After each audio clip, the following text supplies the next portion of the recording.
Bonsoir à tous, soyez les bienvenus dans 28 minutes et bonsoir mes chers camarades. Bonsoir Elisabeth. On s'est manqué, hein. Oui, on s'est manqué. L'actualité internationale, plus de 4 ans après l'agression de l'Ukraine par la Russie et plus de 1500 jours de guerre, c'est la demande pressante du président Volodymyr Zelensky à l'Union européenne. L'Ukraine, candidate à l'entrée dans l'UE, ne voit toujours rien venir et réclame que les 27 votent enfin son adhésion. We want very much. I always share that it doesn't depend on the decision of Ukrainian people. We already decided we want to be as quick as possible in EU. Qu'est-ce qui bloque maintenant que la Hongrie n'est plus dirigée par Viktor Orban, qui était anti-Ukraine et pro-Poutine? Intégrer un pays allié de l'Europe en guerre contre la Russie, est-ce urgent ou est-ce déraisonnable? On en débattra ce soir avant de vous retrouver en fin d'émission. Marie Bonisseau et Xavier Mauduit. Avec Elisabeth, vous l'avez vu, ces images folles du président Donald Trump évacué de toute urgence. C'était le gala des correspondants de la Maison-Blanche à Washington. Il y a eu des coups de feu et c'est l'occasion d'évoquer l'histoire du secret de service. On va protéger le président, Elisabeth. Très bien, Xavier, à vous tout seul. Et vous, Marie? Moi, je vous raconte l'histoire d'un fumoir, l'incroyable fumoir de Georges Pompidou à l'Élysée, designé par Pierre Paulin et qui est restauré enfin après un demi-siècle d'oubli. Et qu'on peut voir dans un musée. Vous À l'avez dit Montpellier. Tout à l'heure, musée Fabre, tout à l'heure. Et pour commencer, un témoignage et une réflexion assez bouleversants. Être adopté, c'est d'abord avoir été abandonné. Or, cette réalité, le philosophe et chercheur en théologie Anthony Feneuil, né sous X il y a 42 ans, l'avait totalement occulté. L'éléphant au milieu de la pièce, en somme. Devenu père de famille à son tour, Feneuil a tenté de remonter avant, vers l'utérus, inconnu et anonyme, de desserrer les griffes de l'X, de la naissance sous X. Un voyage vers ce qui fonde un individu quand la mère se nomme personne. On le retrouve tout de suite.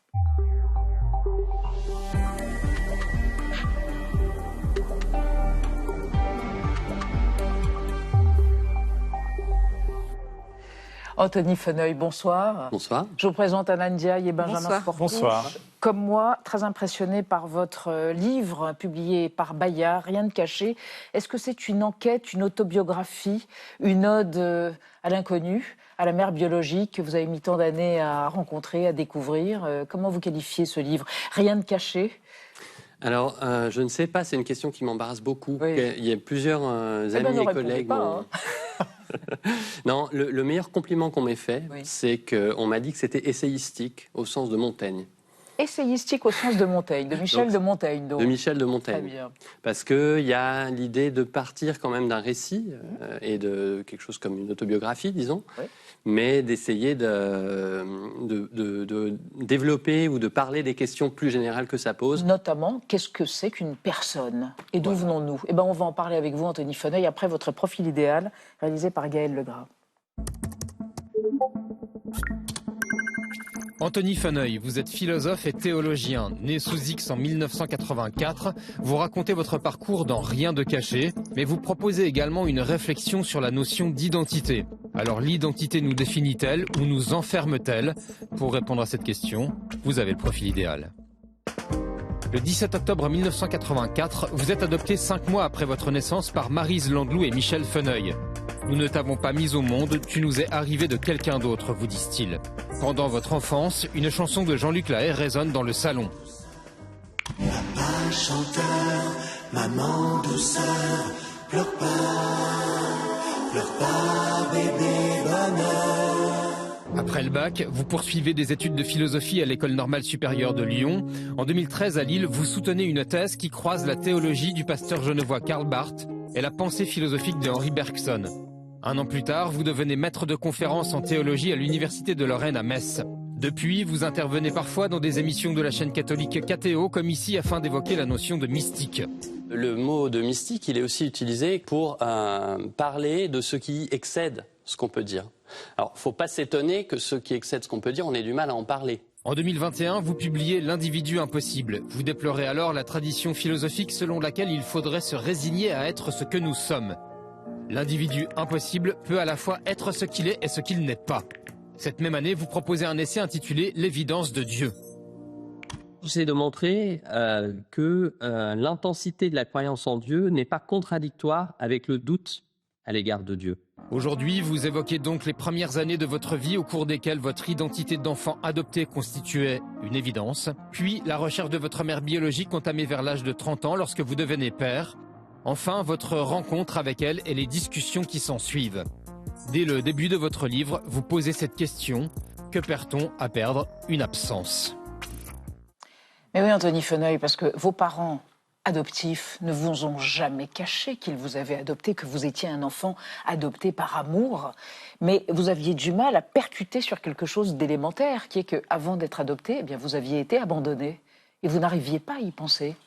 Ben non, ouais, parce que quand mes parents m'ont toujours dit que j'avais été adopté, mais ils m'ont raconté ça sous la forme d'un récit providentiel. Le récit d'une rencontre cosmique entre deux aventures, l'aventure de parents qui n'arrivent pas à avoir des enfants et mon aventure d'enfant qui vient d'un endroit un peu indéterminé, dont on ne sait où, et qui attendait des parents qui finit par avoir. Et ce récit était tellement fort, et c'était tellement aussi une preuve d'amour, quelque part, ce récit. C'était une marque d'amour que... Vous ne voulez pas trahir. Voilà, je ne voulais pas trahir, et je voulais pas trahir, et je l'acceptais comme une bénédiction. Donc pourquoi chercher plus loin que la bénédiction ? Il y a eu plusieurs étapes, mais il y a un moment donné, vous avez 25 ans et vous réalisez que votre deuxième prénom, Michel, qui n'est pas sur la couverture de votre livre, n'est pas votre deuxième prénom. Eh bien non. Bizarrement, mes parents m'avaient toujours dit que je m'appelais Anthony Michel Feneuil, et ça n'existait nulle part. Ça n'existait pas tout à fait nulle part, parce que je m'aperçois au même moment que Michel, c'est en fait le premier nom de famille qui m'avait été donné. Et là, ça me fait, justement, c'est la première chose qui m'oblige à aller voir de l'autre côté de l'histoire qu'on m'avait toujours racontée et à laquelle je m'étais toujours identifié finalement. Ouais. Benjamin. Vous aviez une crainte de rencontrer votre mère biologique ? J'en avais plein. Alors la rencontrer pas tellement parce que c'est venu au bout d'un long processus, mais la chercher, j'en avais plein parce qu'à partir du moment où on commence à réfléchir sur qu'est-ce qu'il a pu se passer avant d'être adopté, les premières idées qui viennent ne sont pas les plus belles, disons. Donc on fait tout un tas de scénarios, en fait, les plus sombres et les plus sordides.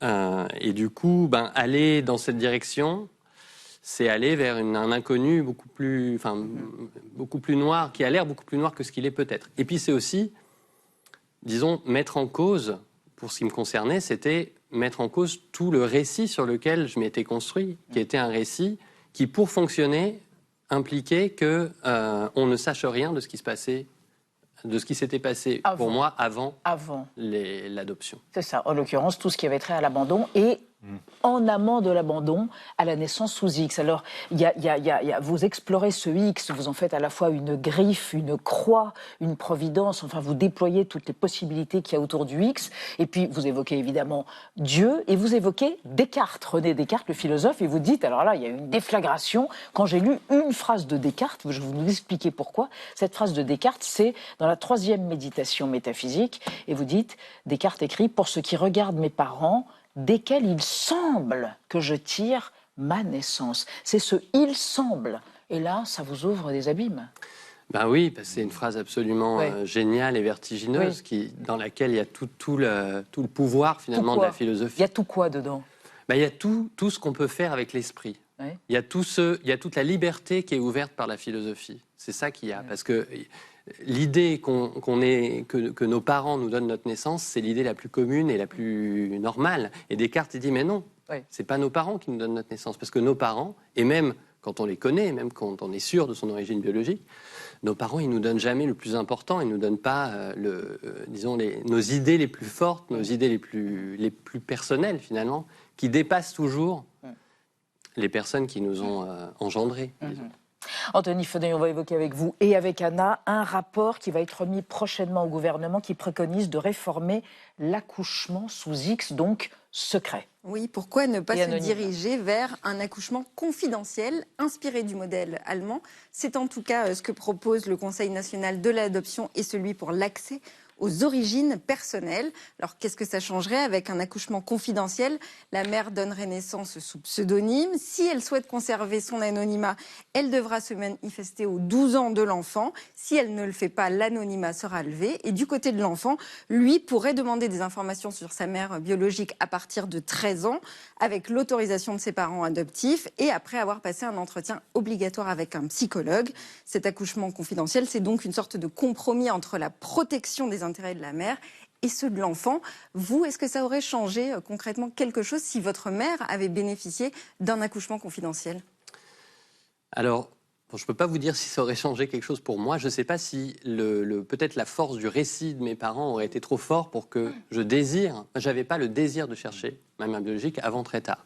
Cela dit, quand je l'ai eu, j'ai vraiment regretté de ne pas pouvoir le faire plus facilement. Et à vrai dire, je n'ai jamais entendu de très bon argument pour l'accouchement sous X tel qu'il existe en France actuellement. Il y a 5 à 600 naissances par an. Il y a 5 à 600 naissances par an. Et c'est vrai qu'on comprend très bien, et c'est très important que les mères puissent confier leurs enfants quand elles ne peuvent pas les élever et qu'elles puissent le décider et qu'on puisse les aider pour ça et qu'on puisse effectivement leur garantir l'anonymat pendant un certain temps. Mais il y a aussi le droit du recours à l'origine pour les enfants. C'est vrai qu'il y a en France une idée un peu comme si l'État pouvait décréter qu'on supprimerait toute histoire finalement. L'État pourrait décréter qu'un enfant n'a pas d'origine. Mais malheureusement, même si l'État le décrète, ou même si l'administration plus exactement le décrète, les origines subsistent. Et en même temps, vous êtes allé vers la psychanalyse et la foi. Qu'est-ce qui vous a le plus aidé? D'abord, je ne suis pas sûr que ni l'une ni l'autre m'aient vraiment aidé. Elles m'ont aidé à chercher plus. Les deux m'ont aidé à chercher plus. La foi... Ça paradoxal. Oui, peut-être paradoxal. La psychanalyse, parce que la psychanalyse, elle, comme je le dis, elle a cet avantage et ce défaut de tout couvrir de sens. Tout ce qu'on dit, tout ce qu'on fait prend de nouvelles significations et devient des signes qu'on doit déchiffrer et vers lesquels on doit et à partir desquels on peut avancer. Et puis la foi, c'est encore autre chose, mais c'est la même chose pour moi en fait. C'est l'idée qu'il y a toujours un pas plus loin à faire pour comprendre. Dieu, c'est quelque chose qu'on n'aura jamais, quelqu'un qu'on n'aura jamais compris et dont on n'aura jamais fait le tour. Et donc il y a toujours un pas plus loin à aller. Anthony Feneuil, votre mère biologique a été institutrice. Elle a 64 ans aujourd'hui. Vous écrivez d'ailleurs, elle a élevé les enfants des autres. Elle a éduqué et élevé les enfants des autres. C'est une jolie formule. Est-ce que vous qui avez écrit L'individu impossible, c'était en 2020 ou 2021, est-ce que vous vous êtes demandé si ce X, alors là ça deviendrait un Y, un embranchement, quel homme vous auriez été si votre mère biologique vous avez conservé avec elle? Est-ce que cette question-là vous a hanté ou vous refusez d'y penser? Non, elle m'a vraiment hanté, cette question, très longtemps. En fait, bizarrement, elle me hante moins depuis que je connais ma mère biologique. Mais évidemment, la question de tous ceux ou celles, enfin tous ceux que j'aurais pu être, m'a hanté d'autant plus que, évidemment, ce que fait saisir l'adoption, c'est l'arbitraire de ce qu'on est. De notre histoire. L'adoption, on se dit, mais en fait, ça tient à rien. J'aurais pu être absolument autre chose. J'aurais pu être, en l'occurrence, agriculteur dans une région française et être parfaitement à ma place.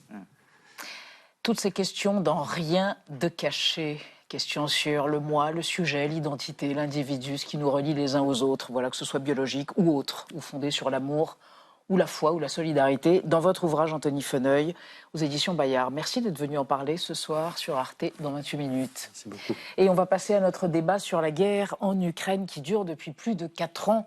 Une guerre éclipsée médiatiquement par celle du Moyen-Orient alors que les Russes continuent à attaquer les infrastructures civiles. L'Europe doit-elle activer l'adhésion de l'Ukraine à l'Union européenne et tenir sa promesse? Avec quelles conséquences? On en parle après la mise au point de Sandrine Le Calvez.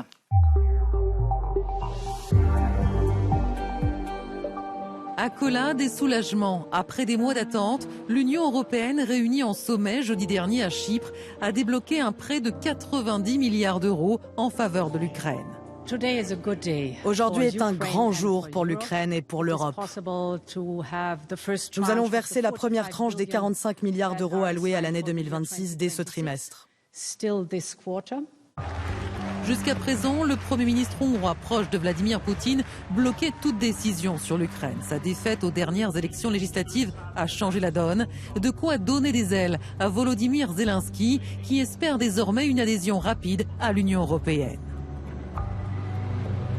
Nous sommes prêts à ouvrir des discussions. Et je pense que l'UE est également prête à nous soutenir dans cette démarche.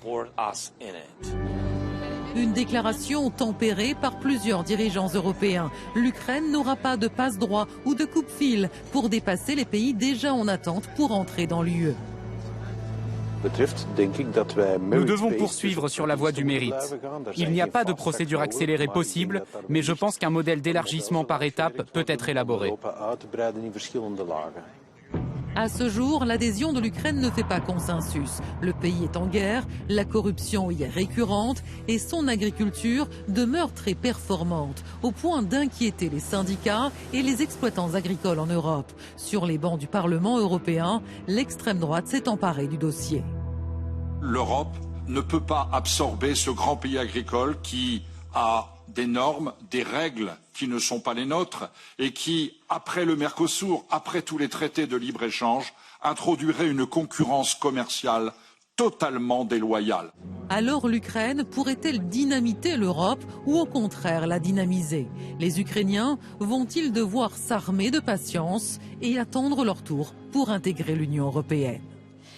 Nos trois invités pour ce débat, Mariana Perebenesiuk. Bonjour. Vous êtes journaliste franco-ukrainienne. Vous collaborez notamment avec l'hebdomadaire ukrainien Semaine en ukrainien que l'on prononce Tijden, c'est son nom. Et selon vous, l'Europe doit accélérer l'adhésion de l'Ukraine, d'autant que cela remonte à 1998. Les Ukrainiens affichent leurs aspirations européennes. Ne pas poursuivre le processus serait donner une récompense en quelque sorte à la Russie. À côté de vous, Jean-Thomas Le Sueur, bonsoir, directeur général de l'Institut Thomas More. Selon vous, intégrer l'Ukraine créerait un énorme déséquilibre au sein de l'Union européenne et la ferait possiblement imploser. Ce n'est pas un projet raisonnable. Si on veut l'aider l'Ukraine, ajoutez-vous, c'est au sein de l'OTAN qu'il faut le faire. Et à côté de vous, Joséphine Staron, bonsoir. Bonsoir. Docteur en philosophie politique, spécialiste des relations internationales. Dernier essai, Europe, la solidarité contre le naufrage. Et selon vous, Joséphine Staron, l'Europe ne peut pas revenir en arrière avec l'Ukraine, mais elle peut retarder son adhésion. C'est ce qu'elle fait quand elle n'a pas vraiment envie d'intégrer un pays. Elle lance un processus tout en sachant qu'il n'aboutira peut-être jamais. Juste une question à vous, Mariana Perebenesiuk. Plus de 1500 jours de guerre entre l'Ukraine et la Russie. Est-ce que le peuple ukrainien est économiquement, spirituellement, patriotiquement exténué et épuisé? Alors, s'il n'était pas exténué, il ne serait pas humain. Vous voyez, toute personne, tout humain qui est privé de sommeil, qui vit dans l'anxiété et dans la menace sur sa vie même tous les jours, ne peut être que fatigué. Cela ne veut pas dire pour autant que la vie s'arrête ou que... et c'est même là où ça rejoint finalement la conversation qu'on vient d'avoir, qu'on ne doit pas avoir l'avenir. Parce que c'est même pour cela qu'on ne fait que survivre, qu'on ne fait pas que survivre. On vit pleinement, parce que la vraie résistance, c'est ça, c'est de vivre et d'avoir les perspectives d'avenir, les aspirations d'avenir. Et bien justement, on va évoquer cet avenir avec notamment la carte du jour, Benjamin. C'est celle de la ligne de front entre la Russie et l'Ukraine. Les Russes occupent toujours l'est du pays, regardez, soit environ 20% conquis principalement au début de l'offensive en 2022. L'an dernier, en 2025, Moscou n'a obtenu aucune avancée significative. Et depuis le début de cette année 2026, la Russie a même perdu un peu de terrain face aux contre-offensives ukrainiennes, mais la guerre est toujours en cours. Joséphine Staron, au point de se demander si une procédure d'adhésion avec un pays en guerre à l'Union européenne, ça s'est déjà fait dans le passé ou pas du tout? Alors avec un pays en guerre, non. Avec un pays qui avait un litige sur ses frontières, oui, on se réfère toujours à Chypre, d'ailleurs, qui est le cas emblématique. Mais il y a une différence fondamentale. Lorsque la Turquie occupe le nord de Chypre, ça démarre en 1974. Et Chypre rejoint, enfin la partie non occupée rejoint l'UE en 2004. Donc déjà, il se passe, vous voyez, un certain temps. Et puis, même s'il y a une occupation turque non reconnue par Chypre et par l'Union européenne, néanmoins, la frontière, elle est fixe. Elle ne bouge pas. Là, même si les Russes n'avancent pas depuis 4 ans, Néanmoins, il n'y a pas de frontière gelée, immobile, qui permettrait de reproduire ce cas spécifique, qui a d'ailleurs eu un protocole extrêmement spécifique de Chypre. Si vous permettez juste une petite remarque, non, l'Ukraine a quand même malgré tout les frontières absolument fixes et qui ne vont jamais bouger. Ce sont les frontières internationalement reconnues. Ensuite, on peut quand même trouver des arrangements pour la partie occupée et pour la déoccupation. Aucune occupation n'est jamais pour toujours, on le sait de l'histoire aussi. On y reviendra. Du coup, Jean-Thomas Le Sueur, la question c'est est-ce que c'est envisageable sur le principe, cette adhésion de l'Ukraine à l'Union européenne? Sur le principe, oui, naturellement, puisque les conditions pour déposer un dossier d'adhésion, un pays comme l'Ukraine pourrait parfaitement le... Mais dans ces circonstances-là, justement avec une partie du pays occupé... Je ne crois pas que c'est raisonnable, non pas du tout par défiance à l'égard de l'Ukraine. Je suis très partisan du soutien à l'Ukraine. Je pense juste qu'aujourd'hui, la question posée est une question militaire et stratégique, et que l'acteur crédible en Europe, que ça nous plaise ou non, ce n'est pas l'Union européenne, c'est l'OTAN. Donc moi, je pense que c'est au sein de l'OTAN qu'un pilier européen de la défense doit s'affirmer, et que c'est dans ce cadre-là plutôt qu'il faut réfléchir au soutien qu'on doit ou qu'on peut apporter à l'Union européenne. Pour le dire vite, je ne crois pas que l'Union européenne soit un acteur géopolitique de plein exercice, et donc on projette sur elle une capacité d'action, une capacité à se conduire comme une puissance qu'elle n'est pas et qu'elle ne sera vraiment pas demain, à mon avis.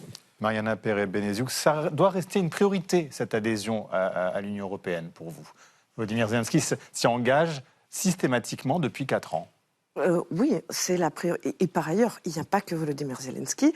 Tous les présidents ukrainiens depuis 1998 font de cela une priorité, parce que c'est la priorité de la nation ukrainienne. Parce qu'il faut se rappeler que les Ukrainiens partagent leur histoire, ils ont partagé des siècles d'histoire, des civilisations avec la Hongrie, l'Autriche, la Pologne, la Tchéquie, la Slovaquie, la Lituanie.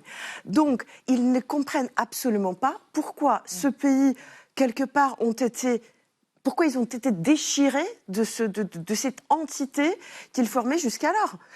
Donc, c'est toujours la priorité. Par ailleurs, si vous regardez le timing, ça devient la priorité pour les Ukrainiens à partir du moment où l'intégration européenne de ces pays-là avec lesquels l'Ukraine partage les frontières et l'espace civilisationnel commun, où la question de leur intégration est actée, et les Ukrainiens, quelque part, se sentent abandonnés sans qu'ils en comprennent réellement pourquoi. Fut un temps, Poutine lui-même n'était pas hostile à une adhésion de l'Ukraine à l'Union européenne. Écoutez, c'était en juin 2022, 4 mois après le début de l'invasion du pays. ЕС не является военной организацией, военно-политическим блоком, в отличие от нас. А дело этого экономического объединения принимать в свои члены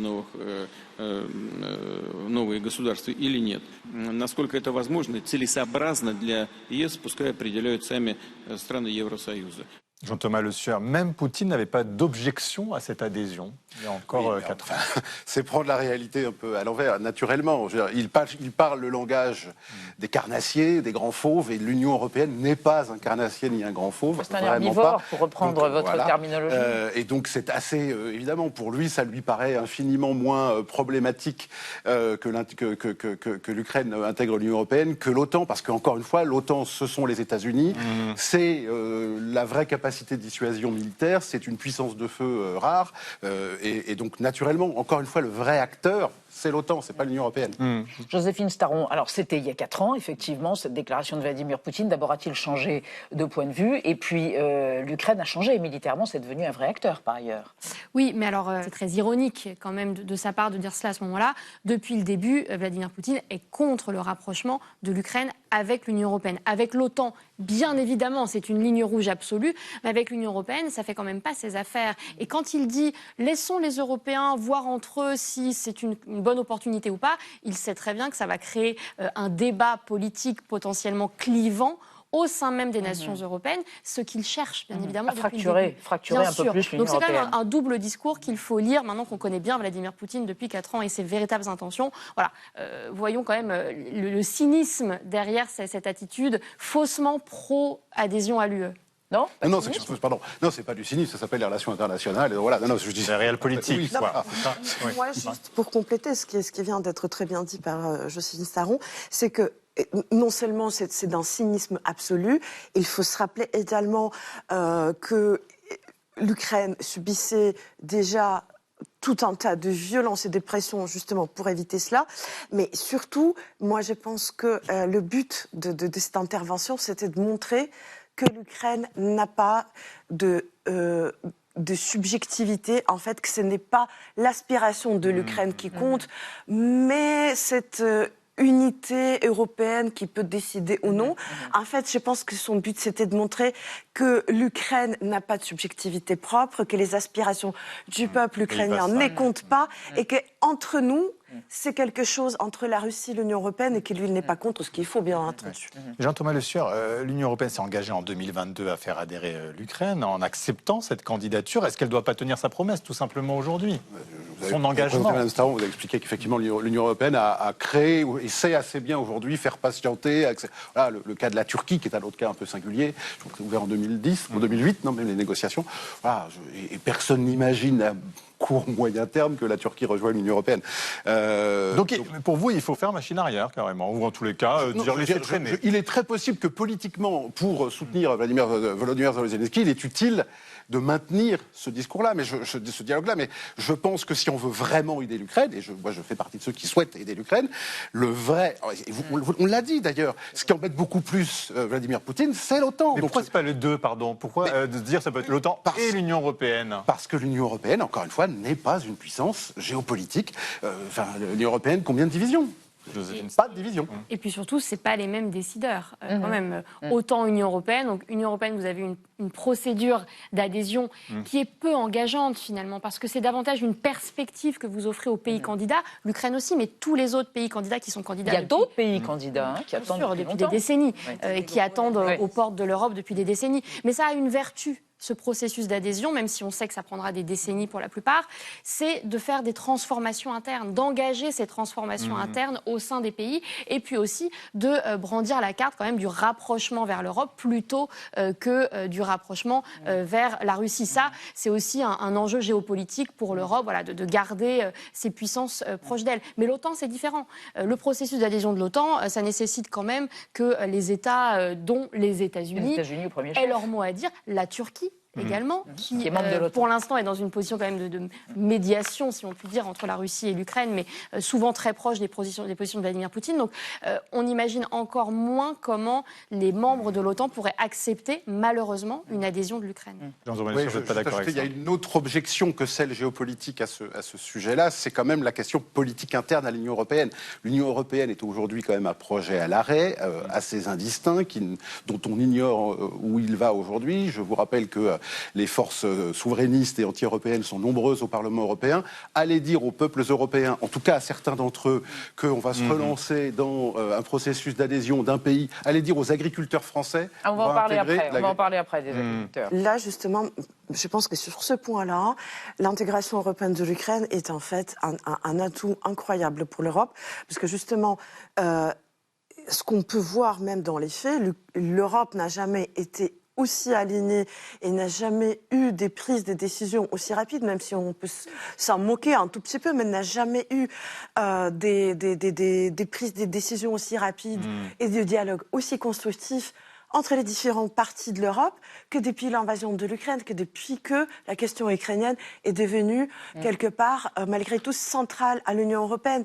Mais il y a beaucoup de réticences tout de même. Non, mais l'Ukraine... Les agriculteurs, par exemple, européens et français. Non, mais là, on essaie de prendre un bout de problème. Et là, je pense que Joséphine, qui connaît mieux ce processus, elle peut en parler mieux. C'est un processus extrêmement complexe. Ensuite, tout ça se passe dans le dialogue avec les commissions. Donc tout ça, c'est réglable. Mais si on prend le sujet vraiment principal, le sujet politique, justement, l'Ukraine peut être un grand atout pour stabiliser l'Union européenne, pour donner les deux pieds, les deux la vraie assise à l'Union européenne, pour que ce soit équilibré.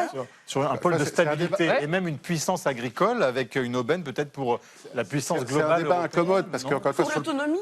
Alimentaire. Sur l'autonomie, la souveraineté. Oui. La souveraineté alimentaire. Aujourd'hui, comme on dit. encore une fois, aller dire aux agriculteurs français qu'il faut intégrer les producteurs de maïs ukrainiens qui vendent la tonne à un peu en dessous de $100, nous on la vend à 240, l'adaptation va être difficile et compliquée.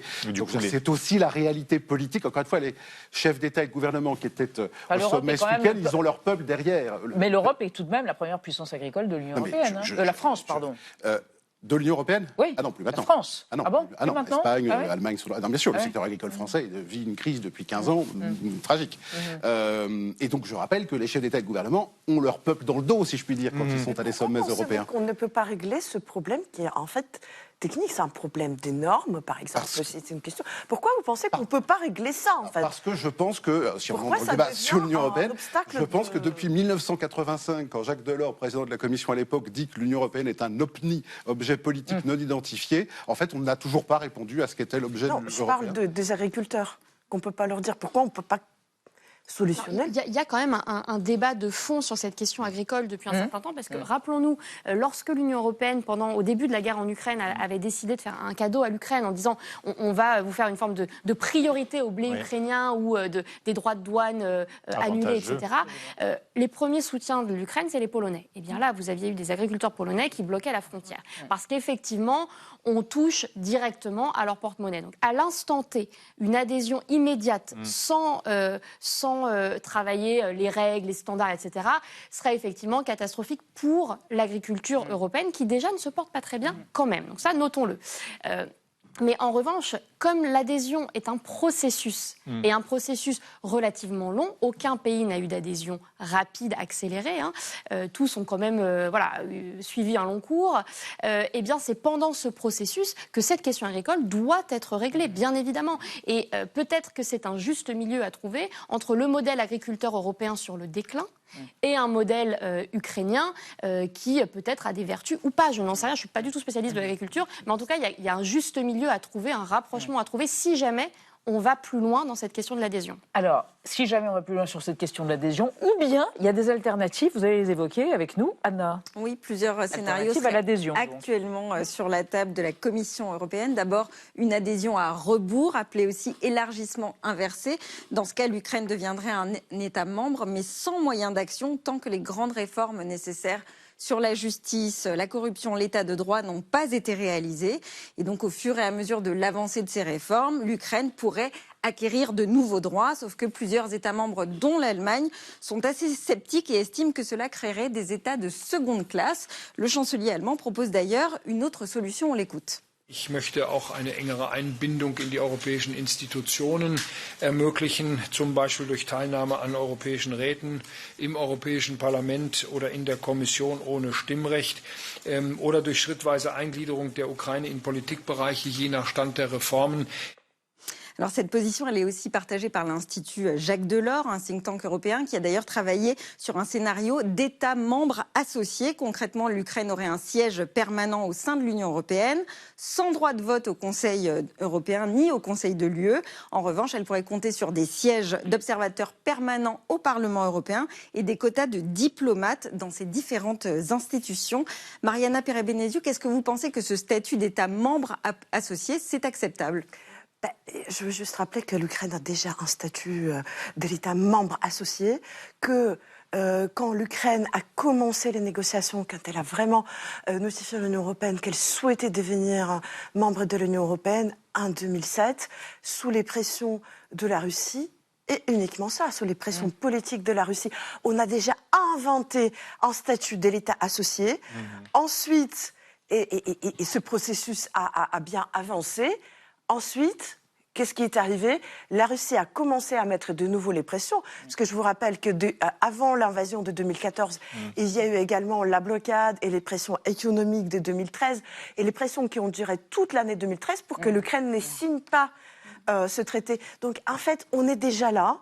il faut juste aller au bout. Il faut arrêter de donner cette prime à l'agresseur. Jean-Thomas Lesueur, qu'il y a beaucoup d'accords commerciaux. Là, on peut dire que l'Ukraine est déjà dans l'Union européenne quelque part. Il y a déjà la libre circulation, il y a déjà l'implication. C'est le sentiment que je trouve que c'est d'aboutissement. C'est un petit peu un pas en avant. C'est typique de ce qu'est l'Union européenne aujourd'hui. C'est-à-dire, en fait, jamais de la grande politique, jamais des choses claires. Enfin, pardon, je suis un peu sommaire dans ce que je suis venu vous dire aujourd'hui, mais moi, je crois qu'aujourd'hui, le sujet, c'est que les pays européens doivent réarmer.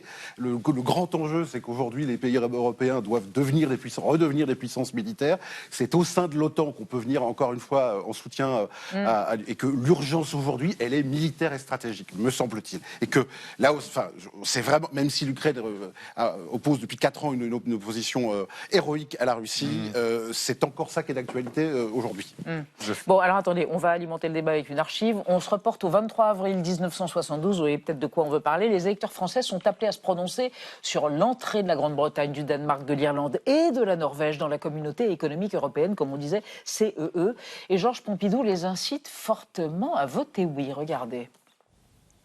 En vérité, notre prospérité, notre niveau de vie dépendent et dépendront étroitement de la communauté économique qui s'est créée et qui va s'élargir, à moins de nous réfugier dans une médiocrité telle qu'elle ne gêne et ne tente personne. La France ne peut garder et accroître son rôle dans le monde qu'en s'unissant aux autres nations européennes, y compris l'Angleterre. Et au final, plus de 68% de oui à ce référendum. Joséphine Staron, mais ça paraît inenvisageable aujourd'hui, un référendum sur l'adhésion de l'Ukraine et d'un autre pays européen. Le contexte a totalement changé. Le problème d'un référendum, c'est que c'est quitte ou double. Soit ça va cliver des sociétés européennes déjà extrêmement clivées, soit ça va les réunir. Mais qui voudra prendre le risque aujourd'hui, dans les contextes politiques qui sont les nôtres, de faire ce choix du référendum? Dernière chose, derrière les questions de statut de l'Ukraine, adhésion, associée ou pas, il y a quand même un enjeu implicite. Est-ce que ces statuts bizarroïdes nouveaux donneront accès à l'article 42.7 d'assistance mutuelle et donc de solidarité dans la guerre à l'Ukraine? Et ça, c'est, je pense, un point de litige entre États européens. La France serait peut-être pour, d'autres seraient un peu plus frileux. Et donc, c'est vraiment la question sous-jacente d'une adhésion accélérée. Mais oui, si on parle d'adhésion accélérée, c'est la question centrale. Pour ou contre un référendum sur Répondez par oui ou par non? Non, mais là, je pense que c'est plutôt une mauvaise idée dans la mesure que là, pareil, c'est juste inventer une autre mesure pour tourner en rond, parce qu'un référendum, pourquoi donner pas la parole au peuple. Pourquoi donner la parole à l'objectif, encore une fois, c'est d'apporter un soutien militaire, et ça me semble la priorité à l'Ukraine. Non, évidemment, ça n'a pas de sens de demander aux Français. Enfin, on connaît la réponse d'avance. Si on demande aux Français si on veut que l'Ukraine entre dans l'Union européenne, à mon avis, ce sera un énorme non. Quel que soit le pays d'ailleurs. C'est le mot de la fin pour ce débat. Merci en tout cas d'avoir contribué et d'y avoir participé. On va rester dans l'actualité, vu par Xavier Maudieu et Marie Bonisson ont évoqué la 5e tentative d'assassinat du président américain Donald Trump en 10 ans. La dernière a eu lieu, vous le savez, samedi soir lors du gala de la presse à Washington. Et on peut enfin découvrir le salon fumoir créé en 69 par le designer Pierre Paulin pour le président qu'on vient de voir, Georges Pompidou, un esthète amoureux de la modernité qui avait toujours une clope au bec. Mais d'abord, place au mot vedette du jour, lore. Ça décrit ces univers fictionnels qui explorent nos contrées imaginaires. C'est entendu. Cette idée de lore est tout particulièrement importante. Le lore, c'est ce savoir-là. Le lore, on s'en tape. Qu'est-ce que ça veut dire? Exactement ce que ça dit. Merci de m'en dire un peu plus. Entendu. La vie secrète des mots vedettes. Lore, mot anglais dérivé du vieil anglais lore, savoir, qui donnera folklore, savoir du peuple en 1846, désigne dans le monde geek des communautés de fans le contexte narratif et historique d'une œuvre. Un célèbre jeu vidéo français, à nouveau récompensé le 17 avril au BAFTA Games, est entouré d'un lore particulièrement riche. Autour de son univers sombre et fantastique, à l'esthétique belle époque, divisé en plusieurs mondes, les fans du jeu se livrent sur des forums dédiés à de vastes spéculations quant à son arrière-plan fictionnel. L'histoire du monde et sa mythologie, ses factions et leur culture, ses personnages secondaires, ses détails cachés, bref, son lore.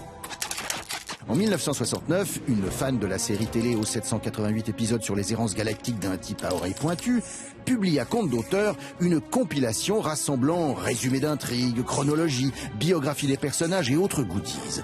Une somme que la Gen Z qualifierait aujourd'hui de lore de Star Trek. Le mot lore est devenu un incontournable de la culture Internet. Il peut désigner un chapitre mystérieux et méconnu dans la bio d'un pote ou d'un daron, ou s'appliquer au marketing. Si une marque a du lore, elle a une histoire riche et complexe. Si elle n'en a pas, elle est soit nouvelle, soit sans intérêt. Désormais, les producteurs de jeux vidéo et séries incitent de plus en plus les fans de leurs produits à élaborer son lore, qui, selon 2 spécialistes, a ce grand avantage de permettre de décliner à partir d'un même univers des produits différents dont le succès commercial est quasiment assuré. Du lore en barre. Merci Thibault Nolte, il est l'or de retrouver nos chroniqueurs chéris. Marie Bonisseau, Xavier Mauduit. Alors Xavier, Donald Trump a été évacué après des coups de feu entendus samedi soir lors du dîner des correspondants de la Maison-Blanche à Washington. Et c'est l'occasion pour vous de nous raconter les Secret Service. Ah, exactement, Elisabeth. C'est le 14 avril 1865 à Washington que le président Abraham Lincoln signe une loi qui autorise la création d'ailleurs d'une des premières grandes agences fédérales, le Secret Service. Et le jour même, alors que l'encre est à peine sèche, il se rend à une représentation théâtrale à New York. Et c'est là que surgit John Walker Booth, un acteur qui entre dans sa loge et qui lui tire à bout portant dans la nuque une balle. Il a tué Abraham Lincoln, enfin il meurt en fait le lendemain, lui qui a aboli l'esclavage, lui qui a mis fin à la guerre de sécession disparaît. Quant au Secret Service, il faut attendre encore quelques mois, c'est-à-dire juillet 1865, pour que l'agence existe réellement. Si cette agence avait existé avant, ça aurait pu lui sauver la vie? Ça c'est toute la question en fait, la réponse est extrêmement simple. En aucun cas. En aucun cas, parce qu'au moment de la création du Secret Service, cette agence n'a pas du tout pour mission de s'occuper du président. Le Secret Service s'est créé pour lutter contre les faux monnayeurs. Parce qu'il y a à ce moment-là une fausse monnaie absolument considérable. Donc une lutte dans le secret du Secret Service. Et pendant la guerre de sécession, les faux monnayeurs, ils ont fait des billets. Et donc voilà, c'est ça, pendant des décennies, la mission du Secret Service. C'est-à-dire qu'en 1880, quand vous avez le président Garfield, qui est victime d'un attentat par balle déjà. Il a une protection, mais pas du tout le Secret Service. Eux, ils s'occupent des faux monnayeurs.